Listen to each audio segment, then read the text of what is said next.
ফিলিস্তিনের অবরুদ্ধ গাজা শহর ও আশেপাশের এলাকায় এখন দুর্ভিক্ষ চলছে এবং এই দুর্ভিক্ষ আরও বিস্তৃত হওয়ার আশঙ্কা করছে আন্তর্জাতিক সংস্থাগুলো।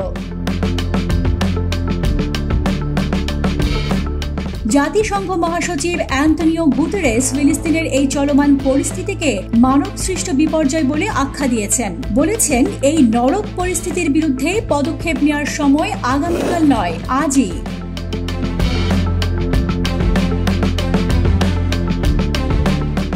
শুক্রবার জাতিসংঘ সমর্থিত সংস্থা আইপিসি জানিয়েছে 5,14,000 মানুষ তথা গাজার 4 ভাগের প্রায় 1 ভাগ ফিলিস্তিনি এই মুহূর্তে দুর্ভিক্ষের সম্মুখীন এবং সেপ্টেম্বরের শেষ নাগাদ এই সংখ্যা আরও 1.25 লাখ বাড়বে। এসব মানুষের মধ্যে প্রায় 2,80,000 গাজা শহরের উত্তরাঞ্চলের বাসিন্দা। অঞ্চলটি এখন পুরোপুরি দুর্ভিক্ষের কবলে পড়েছে বলে জানিয়েছে আইপিসি।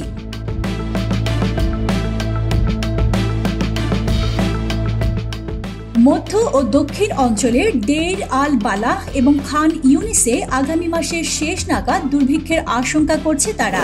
জাতিসংঘের মহাসচিব আন্তনিও গুতেরেস আইপিসির প্রতিবেদনের প্রতিক্রিয়ায় বলেছেন, যখন মনে হচ্ছে গাজাকে জীবন্ত নরক হিসেবে বর্ণনা করা ছাড়া আর কোনো শব্দ অবশিষ্ট নেই, ঠিক তখনই একটি নতুন শব্দ যোগ হয়েছে, আর তা হলো দুর্ভিক্ষ।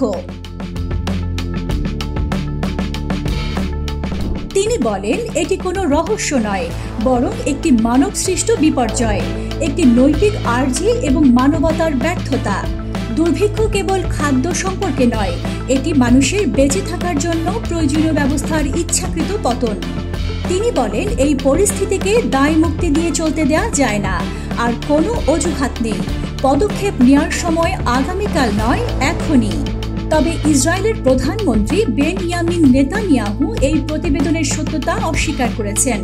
উল্টো তিনি গাজা দখলের প্রক্রিয়া অব্যাহত রাখার ঘোষণা দিয়েছেন। এদিকে একদিনে ইসরায়েলি হামলায় গাজায় আরও 1/2 ফিলিস্তিনি নিহত হয়েছে আর অনাহারে মারা গেছেন 2 জন। স্বাস্থ্য মন্ত্রণালয় জানায়, ক্ষুধা ও পুষ্টিহীনতার কারণে শিশু ও কিশোরদের মৃত্যুর হার উল্লেখযোগ্যভাবে বেড়েছে। এরই মধ্যে পশ্চিম তীরে অভিযান চালাচ্ছে ইসরায়েলি সেনারা। পতাকা প্রহরী, বাংলাদেশ।